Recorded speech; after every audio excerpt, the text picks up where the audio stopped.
आज हम बात करेंगे कि मंदिर में रखा हुआ लोटा जल क्यों इतना महत्वपूर्ण है और उसे किस सही तरीके से उपयोग में लाना चाहिए। साथ ही हम ये भी जानेंगे कि मंदिर में लोटा किस धातु का होना चाहिए, क्या पीतल, तांबा या कुछ और। कई लोग इस बारे में अनजाने में गलतियां कर देते हैं और बाद में उन्हें पछताना पड़ता है। आज के प्रवचन में हम आपको बताएंगे कि इन गलतियों से कैसे बचें, क्योंकि इससे नुकसान हो सकता है। मंदिर में एक लोटा जल हमेशा सही तरीके से रखना चाहिए। अब बात करते हैं घर के दीपक की। क्या आपको तांबे, लोहे, पीतल, कांसे, स्टील या मिट्टी का दीपक रखना चाहिए? सही दीपक का चुनाव न करने पर भी घर में परेशानियां आ सकती हैं और दीपक की बाती का चुनाव भी जरूरी है। क्या कच्चा कलावा ठीक है या फिर रुई या सूती धागा सही रहेगा? इन छोटी छोटी बातों की अनदेखी से पितृ दोष, शनि दोष, काल सर्प दोष या गरीबी जैसी समस्याएं हो सकती हैं। अब बहुत से लोग ये सवाल पूछते हैं कि मुख्य द्वार पर जल छिड़कने का सही समय और तरीका क्या है? क्या इसे स्नान के बाद करना चाहिए या बिना स्नान के भी किया जा सकता है? और क्या झाजू लगाने से पहले जल छिड़कना चाहिए या बाद में? एक और सवाल जो अक्सर पूछा जाता है वो है, क्या मासिक धर्म के दौरान मुख्य द्वार पर जल छिड़क सकते हैं या दीपदान कर सकते हैं? और जब मुख्य द्वार पर जल चढ़ाएं तो इसे अंदर की तरफ से चढ़ाएं या बाहर की तरफ से? फ्लैट या किराए के घर में रहने वाले लोग भी पूछते हैं कि मुख्य द्वार पर दीपदान और जल छिड़कने का सही तरीका क्या है। आज की प्रवचन इन्हीं सवालों के जवाब पर आधारित है। सबसे पहले हम ये जानेंगे कि घर के बाहर और अंदर दीपक जलाने के क्या फायदे हैं। खासकर घर के बाहर दीपक जलाने से जो 5 बड़े फायदे होते हैं वो आपको चौंका सकते हैं। भगवान की पूजा में दीपक जलाने का महत्व तो सभी जानते हैं।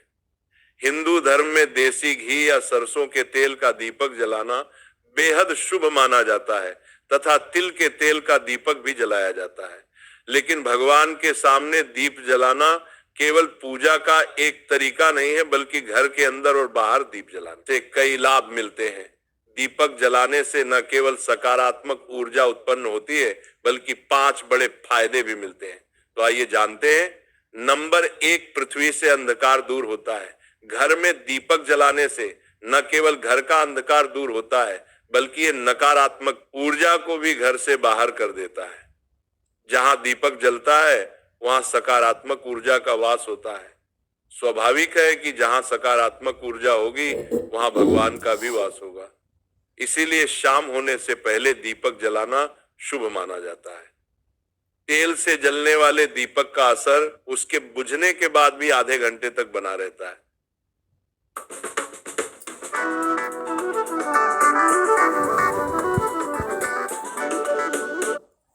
बुझने के बाद भी आधे घंटे तक बना रहता है, जबकि शुद्ध देसी घी का दीपक वातावरण को करीब 4 घंटे तक सकारात्मक रखता है।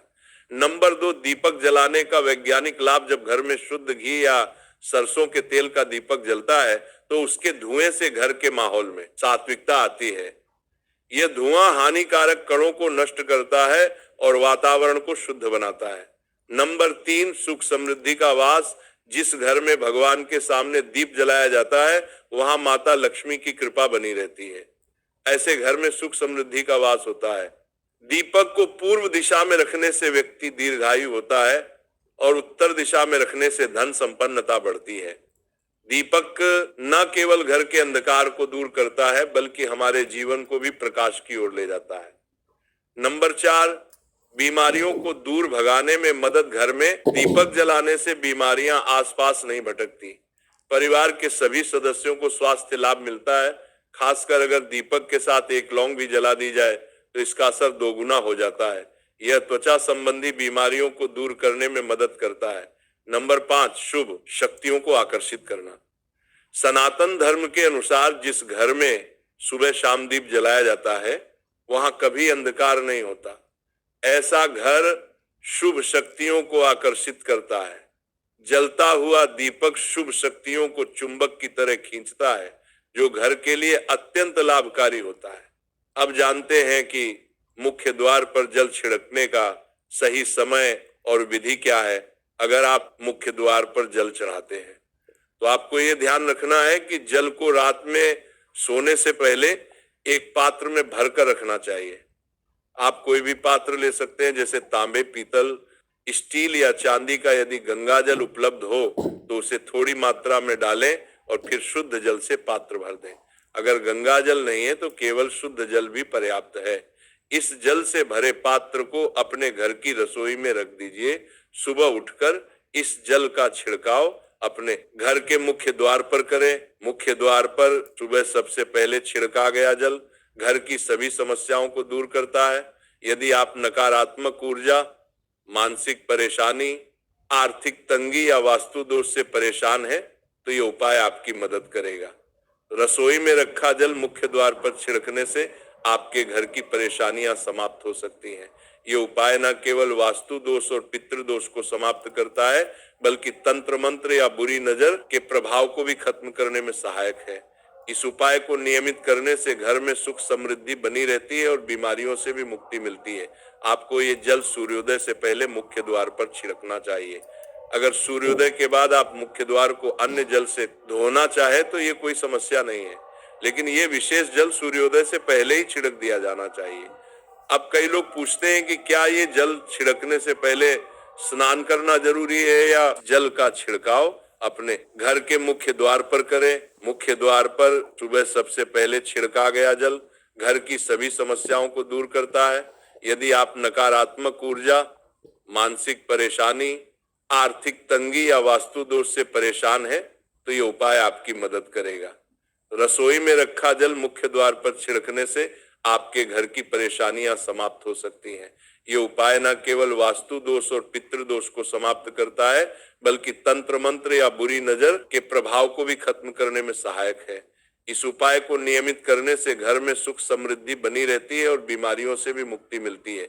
आपको ये जल सूर्योदय से पहले मुख्य द्वार पर छिड़कना चाहिए। अगर सूर्योदय के बाद आप मुख्य द्वार को अन्य जल से धोना चाहे तो ये कोई समस्या नहीं है, लेकिन ये विशेष जल सूर्योदय से पहले ही छिड़क दिया जाना चाहिए। लोन के लिए कुछ कागज कम हुए तो क्या? नियत से बनाया है तो नियत से बढ़ोगे भी। पिरामल फाइनेंस पहले ही छिड़क दिया जाना चाहिए। अब कई लोग पूछते हैं कि क्या ये जल छिड़कने से पहले स्नान करना जरूरी है या बिना स्नान किए भी इसे किया जा सकता है। देखिए, जो जल हम सुबह मुख्य द्वार पर छिड़कते हैं वो एक महत्वपूर्ण उपाय है। इसे स्नान करने के बाद करना आवश्यक नहीं है। सुबह जल्दी उठे, सबसे पहले रसोई में जाएं और पहले से रखे जल को लेकर मुख्य द्वार पर जाएं। मुख्य द्वार खोलें और इस जल का छिड़काव करें। जल छिड़कते समय अपने पितरों और माँ लक्ष्मी का ध्यान जरूर करें। ऐसा कहा जाता है कि सुबह सुबह माँ लक्ष्मी हर घर के द्वार पर आती हैं। जिन घरों के द्वार खुले होते हैं और जहां जल का छिड़काव किया गया होता है वहां माँ लक्ष्मी प्रवेश करती है। जल छिड़कते समय अपने मन में माँ लक्ष्मी से प्रार्थना करें, माँ लक्ष्मी कृपया मेरे घर में प्रवेश करें, मैं आपका स्वागत करने के लिए तैयार हूं। इसके बाद पितरों का ध्यान करें, क्योंकि घर की दहलीज को पितरों का वास स्थान माना जाता है।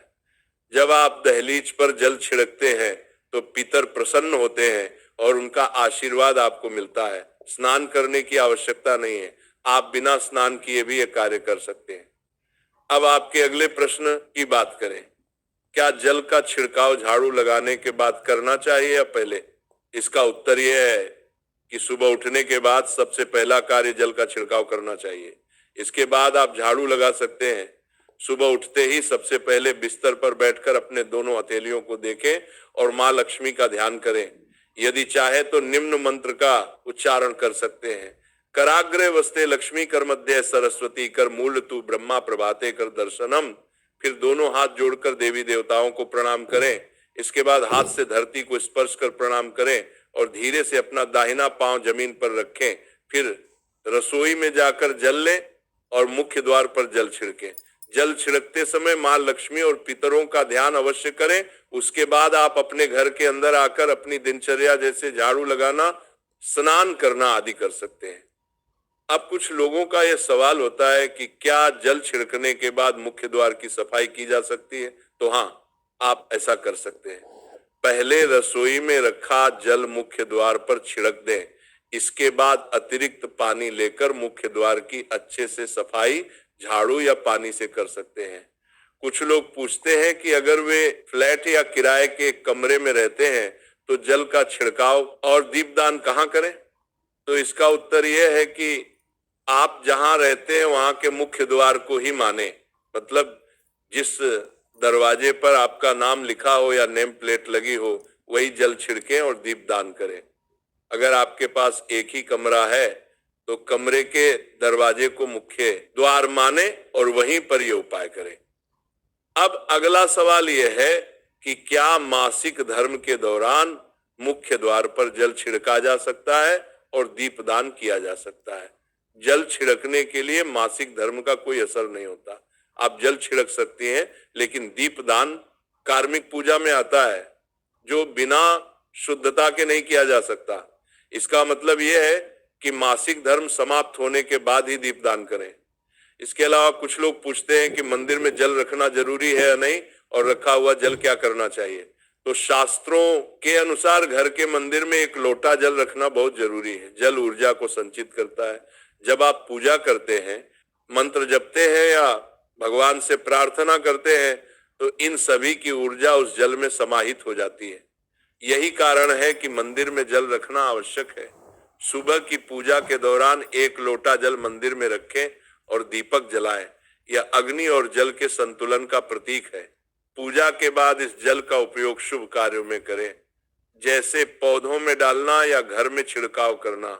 यह सकारात्मक ऊर्जा को बढ़ाता है। सुबह की पूजा के समय हम मंदिर में जल रखते हैं। अगली सुबह जब आप पूजा करने जाते हैं तो सबसे पहले उस जल का उपयोग करें। आप पूरे घर में उस जल का छिड़काव कर सकते हैं। ये जल आपके घर को शुद्ध करता है क्योंकि ये सकारात्मक ऊर्जा से भरा होता है। इससे कई बीमारियां भी दूर हो जाती हैं और घर में नकारात्मक ऊर्जा का प्रवेश नहीं होता। अगर आप नियमित रूप से इस जल का छिड़काव करते हैं तो आपके घर की समस्याएं धीरे धीरे खत्म हो जाती हैं। कभी कभी लोग ये शिकायत करते हैं कि दवाइयां असर नहीं करती। ऐसे में अगर दवाइयों के साथ साथ रोगी को इस जल से पानी दिया जाए तो दवाइयां जल्दी असर करने लगती हैं। इसी तरह अगर परिवार में कलह और झगड़े रहते हैं तो परिवार के सभी सदस्य इस जल को थोड़ा थोड़ा पी सकते हैं। इससे धीरे धीरे सकारात्मक विचारों का प्रवाह शुरू होता है और घर में शांति और समन्वय आता है। अगर आपका कोई व्यापार है या दुकान है तो इस जल का थोड़ा सा छिड़काव वहां भी करें। यह आपके व्यापार को सफल बनाता है और किसी भी तरह की परेशानी से बचाता है क्योंकि यह जल बेहद सकारात्मक ऊर्जा से भरा होता है। अब बात करते हैं कि मंदिर में जल क्यों रखा जाता है। जल को अमृत माना जाता है और यह देवी देवताओं के लिए विशेष महत्व रखता है। मंदिर में एक लोटा जल रखना उतना ही आवश्यक है जितना कि आप रोजाना भोजन करते हैं। जब हम भगवान की पूजा करते हैं तो तांबे या पीतल के पात्र में एक लोटा जल जरूर रखना चाहिए। ये जल एक सागर की तरह होता है और हमारे जीवन के दुखों को समाप्त करने में मदद करता है। यदि कोई व्यक्ति भगवान को रोजाना भोजन नहीं कर सकता तो वो मंदिर में एक लोटा जल रख सकता है, जिससे उसकी पूजा पूरी होती है, ताकि भगवान इसे ग्रहण करें। और ये जल रूपी प्रसाद अगले दिन सुबह आप प्रसाद समझकर ग्रहण। Made with thinly sliced potatoes, Lay's wafer chips, so light, so good.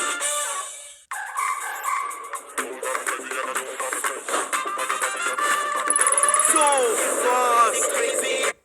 अगले दिन सुबह आप प्रसाद समझकर ग्रहण करें, लेकिन याद रखें मंदिर में रखा जल कभी भी तुलसी में अर्पित नहीं करना चाहिए क्योंकि यह जल सभी देवी देवता ग्रहण करते हैं। हाँ, अगर आपके घर में लड्डू गोपाल या राधा कृष्ण है और आप एक लोटा जल उनके लिए अर्पित करते हैं तो आप अगले दिन यानी सुबह के समय वो जल तुलसी में चढ़ा सकते हैं। मंदिर में रखा जल अगले दिन यानी सुबह अपनी आंखों को धोने के लिए प्रयोग करें। इससे आंखों की रोशनी बढ़ती है और आंखों की बीमारियां दूर होती हैं। शास्त्रों के अनुसार जो लोग मंदिर में एक लोटा जल भरकर नहीं रखते उनके घर में अकाल पड़ जाता है, घर की स्थिति खराब हो जाती है, परिवार में मुसीबतें आ जाती हैं और गरीबी का सामना करना पड़ता है। आप चाहे तो एक लोटा जल में फूल आदि डालकर रख सकते हैं, जो बहुत शुभ माना जाता है। मंदिर में रखा जल का एक और उपयोग ये है कि इसे घर की रसोई में खाना बनाने में या पीने में भी प्रयोग कर सकते हैं। लेकिन ये जल तभी इस्तेमाल करें जब आपके घर में सात्विक भोजन बनता हो। अगर लहसुन या प्याज का इस्तेमाल होता है तो इस जल का प्रयोग खाना बनाने में नहीं करें। इस जल को परिवार के सभी सदस्य थोड़ी थोड़ी मात्रा में पी सकते हैं और बचा हुआ जल आप घर के पौधों में डाल सकते हैं। ये जल व्यर्थ नहीं होता, इसके बहुत सारे उपयोग होते हैं। अगर हम सही तरीके से इसका प्रयोग करें तो ये हमारे जीवन की परेशानियां को सुलझा सकता है। मंत्रों से अभिमंत्रित, विप्तराम को मंत्रों से अभिमंत्रित जल बहुत शक्तिशाली होता है और हमारे घर के मंदिर में रखा जल देवताओं का आशीर्वाद होता है, क्योंकि वो हमेशा देवताओं के पास होता है। इस जल में सभी नकारात्मक शक्तियां समाहित होती हैं और अगर हम इसका सही प्रयोग करें तो ये हमारे जीवन में सकारात्मक परिवर्तन ला सकता है। मतलब आप जल को पीने, खाना बनाने, घर में छिड़काव करने में इस्तेमाल करते हैं तो इससे हमारी समस्याओं का समाधान होता है और अगर कोई भी कार्य नियमित तौर पर किया जाता है तो हमें उसका लाभ जरूर मिलता है। कभी कभी करेंगे तो उतना लाभ दिखाई नहीं देगा, लेकिन अगर आप नियम बना ले कि हर रोज उसी जल से घर में छिड़काव करना है, घर के हर व्यक्ति को थोड़ा थोड़ा पीने के लिए देना है, बचा हुआ जल पौधों में डालना है, दुकान पर छिड़कना है, व्यापारिक स्थल पर छिड़काव करना है, बच्चों की किताबें और तिजोरी में छिड़काव करना है, तो आपको निश्चित ही चमत्कार देखने को मिलेगा। इसी तरह से जो रसोई में रखा हुआ जल होता है उसका छिड़का आप अपने घर के मुख्य द्वार पर रखें तो इसका लाभ बहुत जल्दी दिखाई देगा। लेकिन इसे अपने रूटीन में शामिल करना होगा और प्रतिदिन नियम से ये कार्य करना होगा, तभी आपको लाभ मिलेगा। कई लोगों के सवाल होते हैं कि मंदिर में रखा जल जब हम अगले दिन उठाते हैं तो उसमें कभी कभी कीड़े मकोड़े पड़ जाते हैं, तो क्या हम उसे ढक सकते हैं? हाँ, आप उसे पूजा के बाद किसी प्लेट या कटोरी से ढक सकते हैं। जब आप अगले दिन उस जल को उठाएंगे तो वह बिल्कुल शुद्ध और साफ सुथरा होगा। आप इस जल का प्रयोग किसी भी कार्य में कर सकते हैं। जब भी आप घर के मुख्य द्वार पर जल छिड़काव करें तो गणेश जी का मंत्र ओम गणपतये नमः जरूर बोलें और जो हमने आपको वीडियो में बताया है उसे ध्यान से समझकर अपने घर के मुख्य द्वार पर जल का छिड़काव करें। अब जानते हैं कि दीपक किस पदार्थ का होना चाहिए, लोहे का, तांबे का, पीतल का, कांसे का, स्टील का या मिट्टी का। आखिर घर में कौन सा दीपक रखना शुभ माना जाता है? अगर गलती से भी घर में गलत पदार्थ का दीपक रखा है तो पूरा घर अस्त व्यस्त हो जाएगा, कंगाल हो जाएगा और बर्बाद हो जाएगा। देखिए, स्टील के दीपक में पूजा करने से घर में शनि को नाराज किया जाता है। लोहे के दीपक से भी पूजा नहीं करनी चाहिए क्योंकि इससे घर में गरीबी आ जाती है। बाजार में लुभाने के लिए कांच के दीपक भी आ गए हैं, लेकिन बिल्कुल भी गलती से भी घर में कांच का दीपक ना लाएं, नहीं तो राहु केतु आपके घर में आ सकते हैं और घर बर्बाद हो सकता है। कांच का दीपक शनि और राहु को नाराज करता है। तांबे का, पीतल का और मिट्टी का दीपक धन की देवी लक्ष्मी को आकर्षित करता है। घर में कोई भी अन्य प्रकार का दीपक लाना सही नहीं माना जाता। पीतल और मिट्टी के दीपक को शुभ और मंगलकारी माना जाता है क्योंकि ये शनि और राहु केतु को प्रसन्न रखता है। साथ ही मंगल ग्रह का भी असर कम करता है। कच्चा कलवा और रुई से जलने वाला दीपक सर्वोत्तम होता है। जो लोग सूती धागे से हाथ पर बांधने वाली बाती तैयार करते हैं उनके घर में समस्याएं और गरीबी आ सकती हैं। रुई और कच्चा कलवा का दीपक ही शुभ माना जाता है। अब जानते हैं मंदिर में घंटी क्यों बजाई जाती है? शंकर के मंदिर में घंटी बजाने का उद्देश्य क्या है? तालियां बजाई जाती है। शास्त्रों के अनुसार जब भी आप मंदिर या घर में घंटी बजाते हैं तो शिव महापुराण, लिंग पुराण और विष्णु पुराण में कहा गया है कि घंटी का नाद करते ही जितने तीर्थ हैं, साधक जो साधना कर रहे हैं, जप और तप हो रहे हैं, जितने दान किए जा रहे हैं, उन सभी पुण्यों का फल उस समय आपके खाते में जमा हो जाता है। अब मंदिर में ताली बजाने का महत्व भी समझे। जब लोग भजन कर रहे होते हैं, साधना में होते हैं, अभिषेक कर रहे होते हैं या पूजा में व्यस्त होते हैं तो 3 बार ताली बजाने से उनका पूरा पुण्य हमारे खाते में आ जाता है, जिससे हमारा भाग्य उज्जवल हो जाता है। एक महत्वपूर्ण बात यह है कि घर में गरुड़ घंटी का नाद करना बेहद शुभ माना जाता है, मगर बच्चों को खेल के तौर पर घंटी नहीं दी जाती, क्योंकि घंटी का नाद करते समय सभी का पुण्य हमारे खाते में आ जाता है। इसलिए घंटी का नाद केवल पूजा और भजन के समय ही करना चाहिए, इसे खेल खिलौने के रूप में न ले। मंदिर में घंटी बजाने का तरीका भी महत्वपूर्ण है। यह हमेशा प्रेम और श्रद्धा से बजानी चाहिए, न कि जोर जोर से। कई बार लोग मंदिर का पट बंद होने के बाद भी घंटी बजा देते हैं, जिससे पाप लगता है। अगर भगवान मंदिर में विश्राम कर रहे हैं तो उसे समय घंटी बजाना घोर पाप माना जाता है। मंदिर बंद होने पर घंटी को रस्सी से बांध दिया जाता है ताकि वह न बजे। घंटी बजाने का सबसे शुभ समय सुबह 4 बजे से लेकर 11 बजे तक होता है, क्योंकि यह समय अत्यंत मंगलकारी होता है। इसके अलावा शाम 6 बजे से रात 11 बजे से पहले भी घंटी बजाई जा सकती है। रात 12 बजे के बाद मंदिर के पट बंद कर दिए जाते हैं और देवी देवता विश्राम करते हैं। इस समय घंटी बजाना पुण्य के बजाय पाप का कारण बन सकता है। आज की प्रवचन आपको कैसी लगी, कृपया कमेंट करके हमें बताएं। अगर आप माता लक्ष्मी का सम्मान करते हैं तो एक लाइक जरूर करें और हमारे चैनल को सब्सक्राइब करके कमेंट में जय माता लक्ष्मी जरूर लिखें। धन्यवाद।